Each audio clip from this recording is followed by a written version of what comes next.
Hello everybody. A couple months ago I built this little Harrier jet from Hasegawa. At the time when I did this I mentioned that I had a couple of other 172 Harrier jets, and I would do a little in-box review of them. And here they are, the Airfix and another more recent Hasegawa boxing. So what I'm going to do in this video is just going to compare both kits, so you can take a look at how they compare to one another. At the end of this video I'll have a slideshow of pictures of the boxes, of the instructions, the decals, and the screws, so you can pause and compare a bit more in detail. But first, let's compare how these are packaged. I have the Hasegawa and I have the Airfix. I'm just going to go alphabetically, starting with the Airfix. The Airfix, the one that I have, is a starter kit. So it comes with the paints, glue, and paintbrushes. This is actually one of the first kits that I purchased back last November of 2013, and I have yet to build it.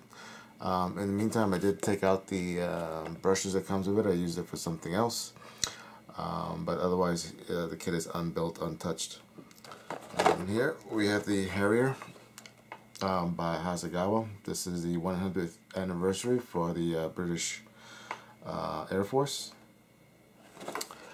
Now, just comparing the kits, as you see, there's a big difference the way that they package these two kits. Just box size alone, even if you were to disregard the top portion here of the paint and glue, I mean, these are considerably different boxes. One is considerably a little bit thicker, as you can see. One is also taller than the other one. The Hasegawa is a little bit longer. So, you know, on your shelf, probably I would say the Hasegawa one will stash better in your stash. Here in the Airfix, they use a illustration, nice illustration of the Harrier in action. Hasegawa is using an actual photograph of the actual Harrier jet, which is also nice. I mean, both visuals are nice, I think. Serve different purposes. But the other big difference besides the size is that on the Airfix kit you do have information on the box about the Harrier. You have a picture of the actual size of the model, you have a little blurb about the airplane itself. On the back you have your paints, callouts. You have your decal placements and other painting instructions. So I think that's nice to have. That's informational. That so if you're actually going to the store and looking on the shelf, you know, I think that's very important. Besides the bright red box, it does stick out on the shelf. The Hasegawa one, there really isn't anything on the box, any really good, useful information. I mean, it's the 100th anniversary, it's 100th anniversary, the rest of it's written in Japanese, it's very basic. The scale, the length, the number of parts, but it doesn't give you any idea about what paints or the decals that come with it other than what you see on the box. So the box itself is not too informational on the Hasegawa, but more informational here on the Airfix. The way the box is open, the Airfix box is a side opening box. The Airfix is a top opening box.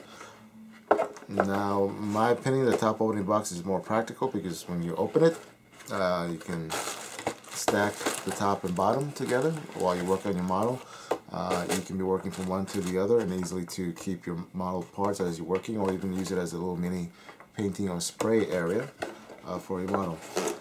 The side opening, well, not really useful at all. I mean, once you open it and take out the parts, I mean, the box is next to useless in my opinion. So it's not very practical as you're using it. So those are the differences how the packaging comes. So let's take a look at the plastic. Let's first take a look at the Airfix. It's a nice big bag of parts and instructions. That's all that's in the box. Alright, so first what you have here are the instructions, and it looks to be a A4 size sheet here, booklet. Yeah, just put this off the side. But let's take a look at these first. Alright, so this are the gift set for the Airfix. You guys have, again, some multiple language informational about the jet, safety information, assembly, general assembly instructions, what the icons mean, and then you get into the actual pictograms of the assembly. You obviously start off with the cockpit and proceed with the kit. And you have your multiple options if you want it gear up, gear down. Again, flaps up, flaps down, which is a nice touch. And all together, this goes up to 49 steps, assembly steps, and then the back page is blank. You also get your little Airfix membership card there. Now the decals are just thrown in there inside the box. It's just covered by this little piece of wax paper, and that's the only thing protecting it. I mean, not the best thing. I mean, usually it's best to have these covered a little bit better in a little separate bag. Like I've shown you in some of the other builds, like that Easy kit from Hobby Boss, you know, the decals came in a little separate plastic bag, nicely sealed and covered, so those were protected. As you see here, there's not that many decals for this particular model by Airfix. And again, I'll show you some detail shots at the end of this. Alright, so all the parts, they come in this one bag. Again, which is not good because, you know, shipping, all these parts rub against another, so you get more possibility of parts breaking off or getting scratched. Inside the larger bag, you do have a separate smaller bag that contains the canopy, and that's all that's in the bag, so it's good. So at least the canopy itself is separately packaged. You can see that there, and you see it's pretty good. So you get the front and the back, and that's really the only canopy pieces that this comes with. Then inside you have the actual sprues. So the way this comes, you have 1, 2, 3, 4 sprues. 4 sprues, although the first 2 that you see here are actually 1 sprue. They were cut in half at the factory. If you can see that there on the video.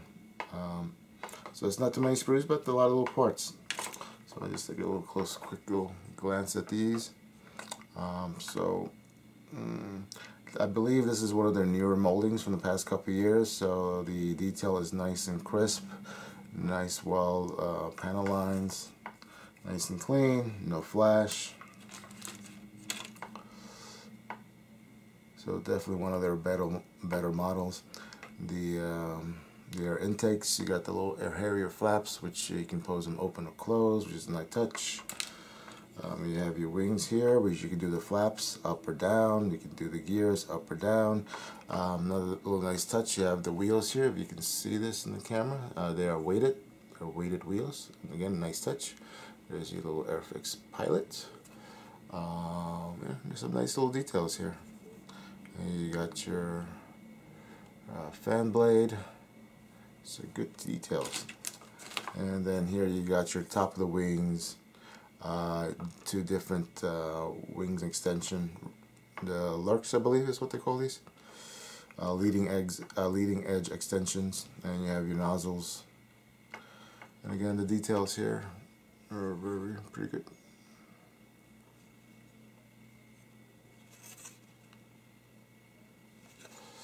And here's your nozzles, the inside, because you can see how you have the flaps molded inside for these. So it'll be interesting to see when I build this how well these 2 pieces made up and how good those seams are there for the nozzles. Typically on some of the other older kits, they do not mate up very well. But being in your molding, hopefully it will go well. So that's what you get for the Airfix kit. Not too many sprues, but lots of little parts and some really nice parts at that. So here with the Hasegawa, open it up.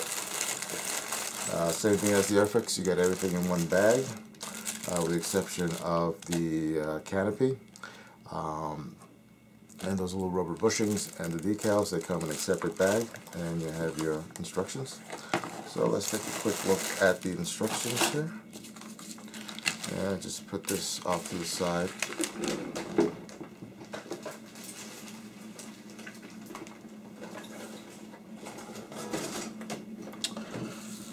Alright, so this is a typical Hasegawa instruction book. You got a little schematic there, line drawing of the plane. You got information of the model in Japanese and in English. Unlike the Airfix kit, which is a large size booklet, this is just your typical Hasegawa fold out. You're starting out with the cockpit, your wings, your body, then you got your underwings, pylons. And a good thing here, which you also have, they have a sprue map, which the Airfix kit does not have. I think that's a very nice touch to have. So if you do have loose parts in the kit, in the box, when you open it up, you can easily ID them, see where they go. Make sure that you have all the parts, all the sprues came in the kit. Especially if you were to buy the second-hand used from somebody, you know, makes a quick reference, make sure nothing is missing. Last thing you want to do is buy a kit, put it in your stash, decide to build it, and there's parts missing, and that's no good. Been there. You get your paint callouts here, as typical. And then here in the back, you have your black and white decal and color placement painting guide. So pretty standard for for Hasegawa kits if you built them before. And here, sealed in this one plastic bag, you have the little rubber bushings here for the horizontal stabilizer, so that they could be posed. You have a separate sprue here for the clear parts, the canopy, and also for the HUD, and I believe one of the lights there, which the Airfix does not have. And here you have the decals. This kit actually has two options for decals.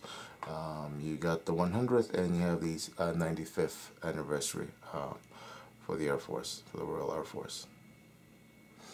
And as you can see, there's a lot, besides the for the specific jet, you also have a lot of little stencil data, which the Airfix does not have. You also have the, for the instrument panel. So that's what you get. And then the actual pieces, here you have everything in one bag. Which is unfortunate. Like I mentioned before, I mean, does it really cost them that much to better package these? I mean, I know in other kits have opened up where all the parts in one bag, you have lots of little scratches. You know, I mean, everything shifts when they get shipped, thrown around the warehouse, and so forth.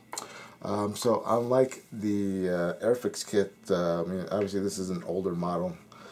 Still good model, but older compared to the Airfix kit. So I mean, you still have some nice panel lines, but you do not have as much details as you do on the Airfix kit. You got one, you got two. Here's your body. Your fan blades here are molded in there, as opposed to the Airfix, which is a separate part. Here is your wing. As you see, the flaps are molded in, as opposed to the Airfix, which are posable. Now I'll do a little side comparison part to part in a bit. And here is the bottom of the wings, your ejection seat, and other little parts. Again, I mean, the detail is okay. I mean, it's good. I mean, it's good for its age, but the Airfix definitely has better details, which should be, since being a much newer mold. Here's the lurks for this kit. And here you got your landing gear, and you got a couple of AIM missiles here. There's your instrument panel. No details, since you're going to be using a decal for that. Your nose. And lastly, you got your drop tanks, and you got your exhausts. Interesting here for the Airfix, for the Hasegawa, even though the exhausts are two pieces, they do not bother with the vanes like you have on the Airfix. For the front here, I believe these are the front cold ones, I think. As you see, it's just molded shut. There's no opening there whatsoever. And for the other one, there's just no vanes in there whatsoever.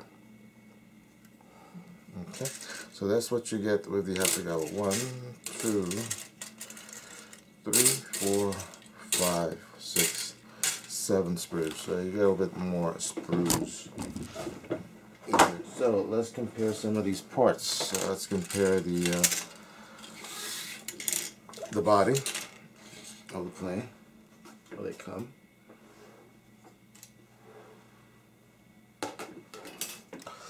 Alright, so let's compare equals. Alright, so let's do these two parts. Alright, so here you have the right side of the plane, the right side body. As you're comparing to plastics, you know, this is grayer, this is a little bit more of a blue, lighter shade of gray. So they're totally different plastic, and from having used the Airfix, and that's totally a different feel of plastic, not just in color. For me, the Hasegawa feels a little bit more harder, maybe slightly more brittle compared to the Airfix. I find the Airfix plastic to be a little bit softer relative to this. But if you take a look here at the details, you can see that the Airfix does have much more details compared to that. Also has a separate nose, so hopefully Airfix will come as Airfix comes out with different versions of the Harrier. And there you can compare the details. Hopefully this is coming out. You can see this in the camera, the video. So you can tell the differences in the detail. Okay, let's see what other parts we can compare here. And for the intake, inside the Hasegawa, it's all one piece with the fan blades molded in. Here on the Airfix is two pieces, and the fan blade is a separate piece, which is here in a different sprue. So there you can compare the details. Let's see, look at this. See the details of the blades. The Airfix has much more depth to it, more 3D dimensionality to it. Hasegawa in relation it looks flat, as you can see. Okay, so while we have this out, let's take a look at the wings here. Here we have the bottom of the wings. Again, big difference. You got the Airfix, you got the posable flaps. Here on the Hasegawa, they're molded in. And you can see a little bit more details here in the leading edge of the Airfix kit compared to the Hasegawa. You can see the Hasegawa is a little bit more shinier plastic as well. Okay, let's see where else we have the top of the wings.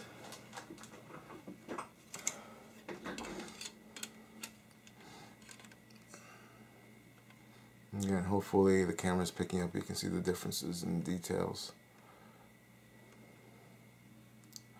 of the two kits. Again, the flaps are molded in, flaps are positionable here. And here are the flaps themselves that you'll be attaching there. And let's see, where's the lurks?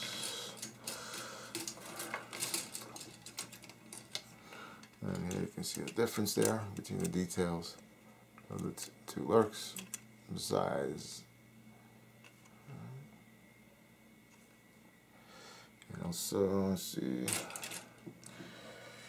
you can take a look at the differences and the fuel tanks here. Those here for you. So you can see the differences. There's a slight difference in size of the fins of the fuel tanks. I don't know how well that comes out in the video. So yes, you can see that.